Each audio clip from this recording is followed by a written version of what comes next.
बोलो जयकारा बोल मेरे श्री गुरु महाराज की जय। सभी गुरुमुख प्रेमियों से सप्रेम जय सच्चिदानंद। इंसान जितना भी संसारिक नजरिए से समर्थ होता है वो दुखी नजर आता है। हालांकि जिसके पास कुछ नहीं होता तो वो विचार करता है, सोचता है कि थोड़ा कुछ तो मुझे मिल जाए,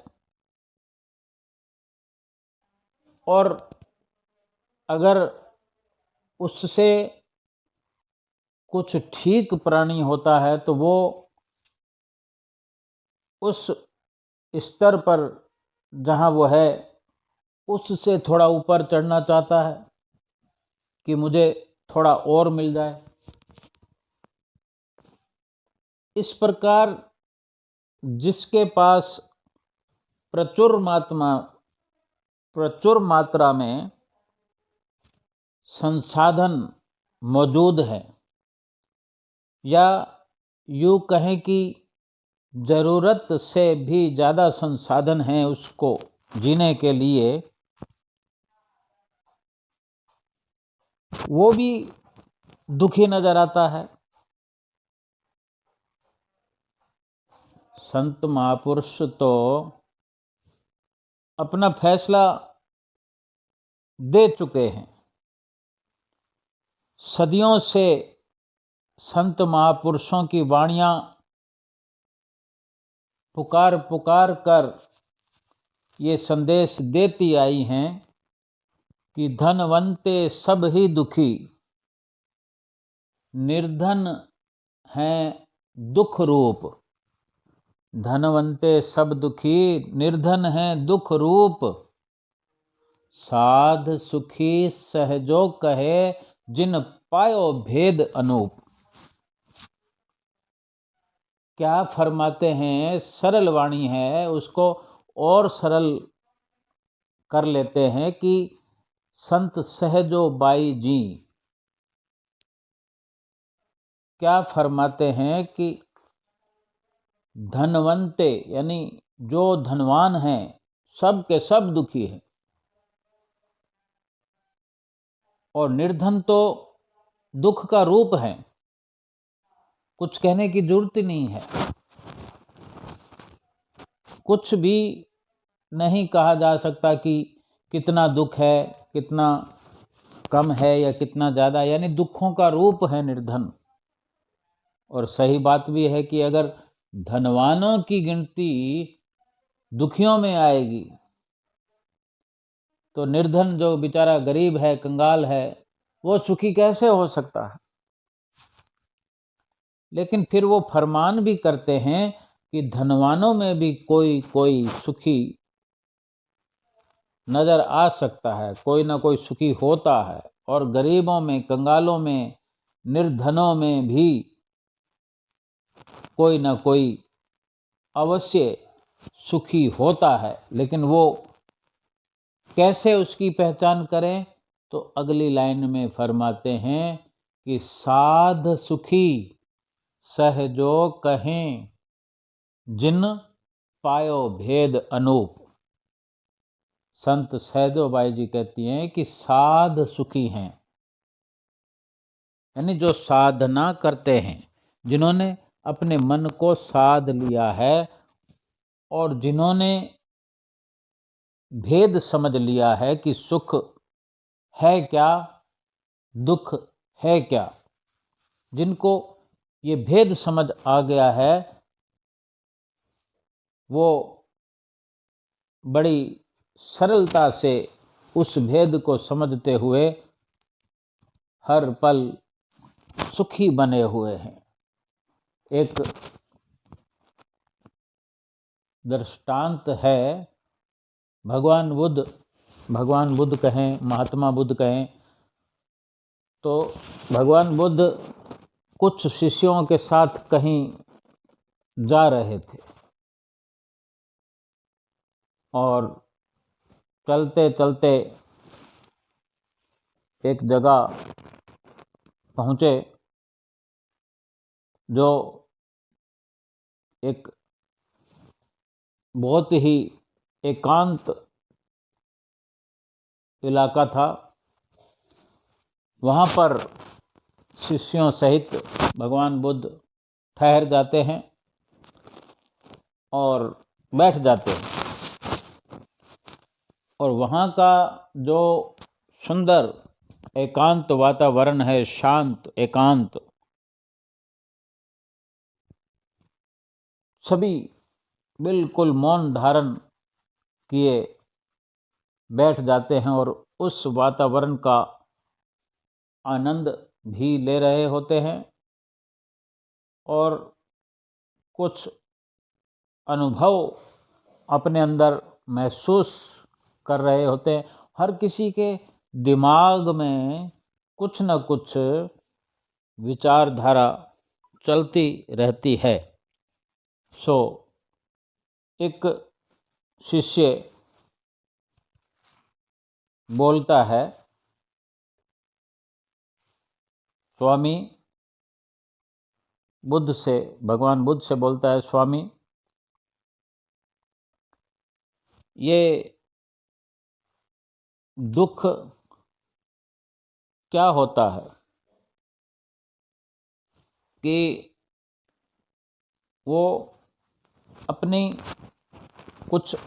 विचार व्यक्त करता है कि मैं आपका शिष्य बनने से पहले बहुत सारे सवालों से घिरा रहता था, मानसिक परेशान रहता था, यानी दुखी था। और जब आपकी शरण आया, आपका शिष्य बना, तो मैं आपको जब भी देखता हूं कि आप मधुर मुस्कान लिए हुए मुस्कुराते रहते हैं और हम जो आपके स्वरूप को निहारते हैं, जब जब भी मुस्कुराते हुए चेहरे को हम देखते हैं तो हम भी सब कुछ भूल जाते हैं, यानी हम चिंताओं से दूर रहते हैं। लेकिन क्या आपको कोई दुख नहीं सताता? हम तो जब जब आपके बारे में सोचते हैं तो दुख भूल जाते हैं, लेकिन फिर भी हम समझ नहीं पाते, मैं समझ नहीं पाया हूं कि आप किस प्रकार मुस्कुराते रहते हैं, जो कि ये हम नहीं कर पाते हैं। और दुख क्या होता है या क्यों होता है, मैं जानना चाहता हूं। तो भगवान बुद्ध ने एक दृष्टांत उन सब शिष्यों को सुनाते हुए कहा कि एक बहुत बड़ा सेठ था और उसके पास एक वफादार सेवादार भी था, नौकर। तो वो जो नौकर था वो बड़ा वफादार था, बहुत पुराने समय से उनके यहाँ कार्यरत था। तो कभी भी उसे वो डांटते फटकारते नहीं थे और वो काम अपना बड़ी बखूबी से करता था, ईमानदारी से बढ़िया काम करता था, शिकायत का मौका भी नहीं मिलता। लेकिन फिर भी कभी ऐसा कुछ हो भी जाए तो वो सेठ उसे डांट डपट नहीं करता था। एक बार वो सेठ कहीं बाहर किसी कामवश गया, तो अब किसी कार्य के सिलसिले में जाते हैं तो वहाँ से कुछ ना कुछ वहाँ की कोई मशहूर वस्तु होती है तो खरीद लाते हैं। तो वो सेठ भी कोई ऐसा कीमती एक आइटम खरीद कर लाया और जब पहुंचा अपने घर तो वो जो आइटम था कोई बेशकीमती, उस वफादार नौकर के हवाले किया कि ये तुम रख दो संभाल कर, और ध्यान रहे कि तुम्हारे हाथों से टूटने ना पाए, संभाल के रखना क्योंकि ये कीमती है। तो उसने कहा, जी सेठ जी, मैं अभी रख देता हूँ। उसने रख दिया, संभाल कर ही रखा था। दूसरे ही दिन जब वो नौकर वफादार साफ सफाई कर रहा था तो मन में ख्याल आया कि ये बेशकीमती जो नजराना कोई मूर्ति थी या कुछ ऐसा जो सुंदर दिखने जैसा था, तो उसने सोचा इसको भी थोड़ा झाड़ दूं, कपड़ा फेर दूं, कीमती जो है अच्छा लगेगा। तो जो उसने उठाकर उसको झाड़ना चाहा, साफ करना चाहा, तो उसके हाथ से वो फिसल गया और टूट गया। अचानक सेठ को जो पता चल गया, किसी कारणवश वो अंदर आया या उसके चटकने की आवाज़ सुनाई देने पर आया हो, तो वो देखकर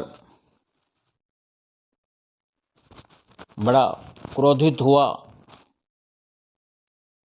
लेकिन मन महसूस कर रह गया। इतना ही कहा कि तुम्हें कहा था कि ध्यान से रखना, ये कीमती है। ज़्यादा कुछ नहीं कहा क्योंकि पुराना वफादार था। तो चला गया। रात होने को थी। तब जब से ये किस्सा हुआ तब से ही वो सेठ चिंता में था। रात्रि के समय सो गया तो नींद नहीं आ रही थी। उठकर टहलने लगा और अपने उस वफादार नौकर के कक्ष में झांक कर देखा तो बड़ी मस्ती में खराटे ले रहा है। कोई शुद्ध बुद्ध नहीं है, उसे मगन होके सोया है। वो सोचता है कि मेरा तो नुकसान हो गया और इसने किया। अब मैं तो चिंता में, मुझे नींद नहीं आ रही और ये आराम से सोया पड़ा है। फिर सारी रात सोचता रहा। उसको अच्छा नहीं लगा कि जो नुकसान करे वो कैसे सोच सकता है। जिसका नुकसान हो जाए,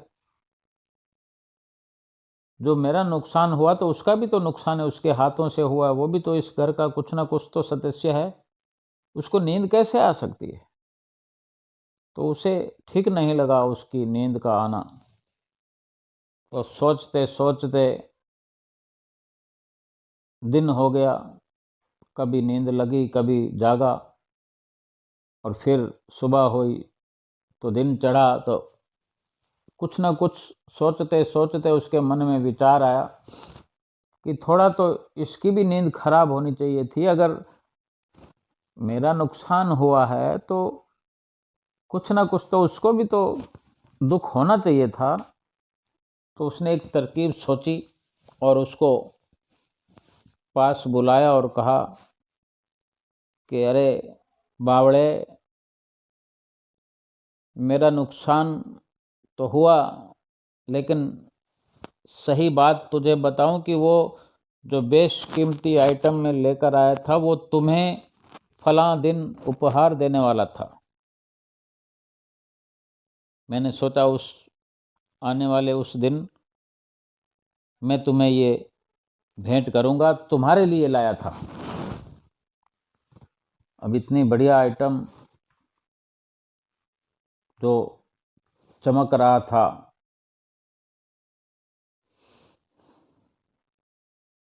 तो वो सोचने लगा। उसी वक़्त से अचानक से उसको झटका लगा, चकित हुआ कि मेरे लिए। इतना कहा और वो सेठ तो चला गया अपने कक्ष में अपने, और वो जो सोचने लगा वफादार नौकर, तो सोचते सोचते उसका सिर चकराने लगा कि मेरे लिए था। सेठ जी के घर में कोई ऐसा चमकने वाला, सुंदर सा दिखने वाला उपहार क्या मेरे लिए था? अगर मेरे से लापरवाही ना होती तो उसका तो मालिक मैं था। उसकी चिंता बढ़ती गई और रात हो गई। सोचता रहा कि वो पीस मेरे घर की शोभा बनता, मेरे घर की किसी अलमारी में सजता। अगर मैंने ये लापरवाही ना की होती, मेरे हाथों से ना टूटता होता। तो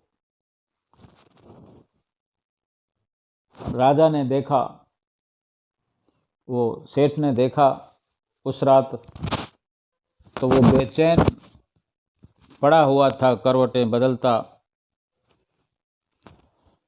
जैसे नींद ना आ रही हो। ये दृष्टांत यहीं समाप्त हो गया। कहने का भाव यह है कि वही व्यक्ति था, वफादार नौकर, जो कल रात बड़े मज़े से सो रहा था। उसी कीमती सामान को टूटने पर भी, जबकि वो तो टूट चुका, उसके बाद में वो आराम से रात गुजार चुका, आज वो क्यों नहीं सो रहा? और वो जो सेठ था, एक दिन बेचैनी से सोया, दूसरे दिन वो आराम से सो गया। उसने ये उसको भेंट देने का केवल नाटक किया था, लेकिन उस नाटक में भी उसको कुछ एहसास हो गया जैसे कि वो सामान उसका नहीं था, सच में वो उसके लिए लाया था। और वो वफादार नौकर, जिसे नींद नहीं आई, सारी रात सोचता रहा कि मेरा ऐसा उपहार मुझे मिल रहा था, मैंने तोड़ दिया। उसने मेरा मेरा को उसके साथ जोड़ दिया, अपना समझ लिया। अपना समझते ही उसको दुख शुरू हो गया। और सेठ ने जो अपनापन मिटा दिया, उसको आराम हो गया। यही दुखों का कारण है। संसार में जो भी दुख है वो इसीलिए है कि जब अपनापन हम जोड़ देते हैं किसी सामान से, किसी इंसान से, मकान से, दुकान से, जब मैं और मेरा जुड़ जाता है, ये मेरा था, फिर उसके लुट जाने पर, मिट जाने पर, नाश हो जाने पर अथाह दुख होता है। और इस तरह की सुबह से लेकर रात तक और रात से लेकर सुबह तक कुछ ना कुछ मिलता रहता है, कुछ ना कुछ बिछड़ता रहता है। और हम जिसको अपना मानते हैं, उसके नुकसान होने पर, उसके बिछड़ने पर, उसके अच्छा या बुरा होने पर हम चिंतित होते रहते हैं और अथाह दुखों को प्राप्त होते रहते हैं। दुनिया में बहुत लोग चले जाते हैं, मृत्यु को प्राप्त होते हैं, सब के लिए हम रोते नहीं हैं। लेकिन जिसको अपना समझाए, जिसको जितना ज़्यादा अपना समझते हैं, उसी के लिए ज़्यादा दुखी होते हैं। जिन सामानों को कीमती समझते हुए अपना समझते हैं, अपनापन रखते हैं जिन सामानों से, उसके लिए अधिक से अधिक दुख होता है। और यही दुख का असली रूप है। तो जो हर वस्तु को, रिश्ते को इतना गहराई से अपनापन ना दिया जाए, अपना ना माना जाए, अपना ना बना जाए, ना बनाया जाए, तो उसका दुख नहीं होता। संसार में सबसे बड़ा दुख यही है कि अपनत्व भाव जब किसी में होता है, वहीं से दुख की शुरुआत होती है। बोलो जयकारा बोल मेरे श्री गुरु महाराज की जय।